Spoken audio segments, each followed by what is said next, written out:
Hello, everyone. I am Matt Grubba here on DK Sports Radio, bringing you our new Pittsburgh Riverhounds podcast. Welcome, everyone listening here for the first time. Got a lot to talk about with our local professional soccer team that has been, really going through a ton of games lately. Just wrapping up at the end of the week. We've wrapped up a stretch with 8 games in a 16-day stretch there. It's going to be, a lot of tired legs out there, and just, we're going to get going first, sort of recap where they've been lately. Riverhounds had been the only undefeated team in the USL. They did lose in their U.S. Open Cup match against Cincinnati a week ago, but no league losses until Wednesday. That's when Nashville Soccer Club came to town. They're the team that the Hounds opened the season with, playing to a scoreless draw down at Nissan Stadium there in Nashville.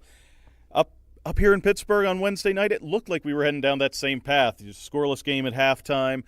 Both teams playing very defensively, very cagey. Nashville plays 5 across the back, so they're always tough to get behind. But what it came down to was set pieces and a corner kick that resulted off of what was the first shot on goal of the game for Nashville. Riverhounds goalie Dan Lynn stopping a point-blank chance and knocking it out over the end line for a corner kick. The kick comes in. Nashville goes deep to the far post with it, gets headed across goal twice, once from the far to the near, and then back into the mix right in front of goal. And Brandon Allen, the former USL Rookie of the Year a couple years ago with the New York Red Bulls too, he was right there, maybe 3 feet from goal just to tap it into an open net. A few Riverhounds hands went up for offside. None was forthcoming because there were still players right along the goal line there. That was the difference right there. Just before the 70th minute, Nashville 1, Riverhounds 0. Riverhounds still 4-1-6 on the year, so a winning record, albeit one with not as many wins as Coach Bob Lilly would like. It was very interesting, though, after that loss to Nashville. If you were able to check out my feature or my game story after the draw against Penn FC, the former Harrisburg City Islanders, that game on Saturday, Coach Lilly was livid and really took no prisoners with criticism of his team in really every facet of the game, sort of a reflection of the opponent. Penn FC was a team that he really thought his team should be beating out there. Now, Nashville is a team that is expected to contend for a playoff spot, come up at least challenging near the top of the Eastern Conference. And so he wasn't as upset with the performance, certainly with the mistake that led to the goal, not staying tight enough on marking the players on the corner kick. But there were a lot of things for him to be okay with in this game. The Riverhounds had more of possession at 54% to 46%. They definitely had more shots. They were creating chances. 16-10 was the total shots. The recurring problem for the Hounds, though, shots on target. 16 total shots, only 3 saves were forced out of Nashville goalie Matt Pickens, and that's been a problem during this whole stretch where the Hounds are now 5 games without a win, 3 draws in that mix, but it's, they're not hitting the target, and that's going to be a problem long term. And whether it's, Romeo Parks and Nico Brett, the two of them have sort of been rotating the role as the striker up top.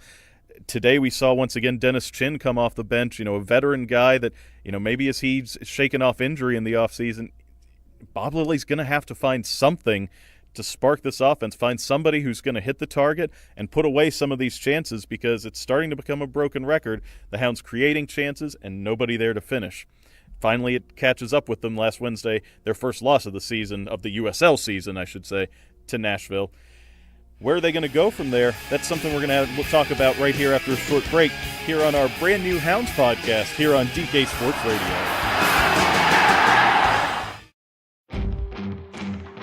Miller Lite is the original light beer, and we'll always brew it to have more taste, with only 96 calories and 3.2 carbs. Because we believe that if you compromise on taste, you can taste the compromise. Miller Lite. Hold true. Great beer, great responsibility. 2018 Miller Brewing Company, Milwaukee, Wisconsin. Average analysis, 12 fluid ounces. Less than 1 gram protein, 0 grams fat. If you're one of the thousands of Western Pennsylvanians who love to get outdoors, then you need to check out this cool new website, stepoutside.org. Learn where, when, and how you can go camping, hiking, or hunting. Or take part in power sports, shooting sports, or water sports in your local community or across the country at stepoutside.org, where everything you need to know is just a click away. That's stepoutside.org. What I want from my public accounting firm is big ideas. But I don't want to lose the personal attention. My company needs global capabilities. From a firm with local ownership. And I want to work with industry experts. Who take the time to understand my unique challenges. And that's what sets Schneider Downs apart. Expertise for the most complex business issues. With the service you need every day. To learn how our big thinking with a personal focus can help your company, visit schneiderdowns.com. Injured in an accident? Need assistance in preserving your business's interests? Let the attorneys at Bassey, Vreeland & Associates protect your legal rights. For over 65 years, Bassey, Vreeland & Associates has been representing the citizens and businesses of southwestern Pennsylvania. With offices strategically located in Washington and Charleroi, Bassey, Vreeland & Associates can deliver results for you throughout the Pittsburgh area. Visit www.bmvlaw.com or call 724-228-7000 to see how Bassey, Vreeland & Associates can meet your legal needs. Bassey, Vreeland & Associates. We fight, we care, we win.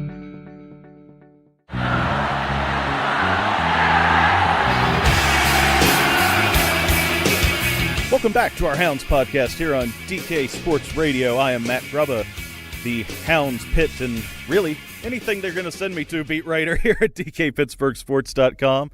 We are just talking about the Hounds taking their first loss of the season on Wednesday night, but where are they going to go going forward from here? They're still 4-1-6, too many ties for Coach Bob Lilly's taste, but hey, they're at least points in the standings. That's got the Hounds in a playoff position at the moment, in the top 5 in the Eastern Conference. Well, from here, they go to Richmond, down to Richmond, Virginia, to the state capitol at Old City Stadium, one of the oldest venues in the USL, on Saturday. That's a 7 p.m. kickoff on June 2nd against the Richmond Kickers. Now, that's a team that, really struggled last year, and much like not quite like the Riverhounds. They aren't quite making the same leap that the Hounds did from last season to this season, but Richmond is a more competitive team. Coach Lilly said as much immediately after the Nashville game, looking ahead to what his team needs to do. But, it's one thing to go down there, try to get a result. Maybe a draw would be good, although we're getting sick of those here in Pittsburgh. But you want to get something from this road game. But perhaps most importantly for the Riverhounds, this game will wrap up. I think in the first segment I said 8-16. That was me just being hopeful because I wanted them to get that fourth round game against the MLS team. It's actually 7 games in 18 days, but still a heavy burden on the legs of these Riverhounds players. And what they get after Richmond, a 2-week break to their next match when they're home against New York. And, that is just – it's hard to say with all the injuries that they're carrying right now. You have Joe Greenspan along the back line, Mohamed Dabo, the holding midfielder that, it kind of lines up a little bit that their recent run of struggling a bit has coincided with Dabo's knee injury that he suffered. He's a guy that they're definitely missing. You've got other fresh legs ready to come in there. We haven't seen Ben Fitzpatrick, a midfielder, at all this year. Kay Banjo, he's waiting up front to pop back in. We're seeing Dennis Chin start to get limited minutes in these last couple of appearances. So fresh legs might be the biggest thing the Hounds need, and after the Richmond match, that is what they could get. After they come back from that, home game against New York, road trip to Charleston, and then a quick turnaround with a road trip to Louisville. That's on a Wednesday night, but then they get another week off before the next game, which is the annual July 4th game, the big celebration at Highmark Stadium. That's always a sellout because they let the fans stay, watch the fireworks. They host North Carolina FC for the first time in that game. So the schedule sort of lightens up for the Hounds for a bit, and that is probably what they needed right now just to get, not only injured players back, but some of these guys who are logging heavy minutes on the team. Guys like, Thomas Venkiazil, who is a, first-year pro. He's handling it well, but he's maybe not used to playing a 34-game schedule, which we are 11 games into it, plus a cup run. So being able to give guys like him a little breather, being able to give guys like Ray Lee, Jordan Dover, who've had a lot on their shoulders playing the left and right outside back positions, outside midfield, depending on the formation for a certain game. Those guys getting some rest, and I do know that the Riverhounds are going to be taking a few days off from training altogether after the match against Richmond, just to let those guys decompress. And it really bundles up this 34-game schedule. Keep in mind, the USL expanded the schedule again this year. None of these players, even the ones who are USL veterans, have ever gone through a schedule quite this long. So it's going to be sort of a war of attrition when it comes down to who ends up at the top of the Eastern Conference. And the Hounds have themselves in good position, but without finishing, they're not going to be able to make the run at those top teams at Cincinnati, Louisville, Charleston right now, the third-place team. So, lots to go forward to. I mean, again, with the long season, this is going to run into October, so the Riverhounds really have a lot ahead of them. Disappointing week with the draw against Penn and the loss to Nashville, but they're going to try and come back, turn it around with a road game at Richmond. I'll be there with them to cover it here on DKPittsburghSports.com. Certainly hope you enjoyed listening to the podcast today. Thanks to Chris Benson for producing. We're also, in a matter of solicitation, we're looking for a clever name for the podcast. So hop in the comments there if you're listening to us right through the website. And, if you got any good suggestions, we're all ears. But thanks for listening. Hope you'll stay tuned to all our great stuff here right on DK Sports Radio. I'm Matt Grubba, saying thanks for listening.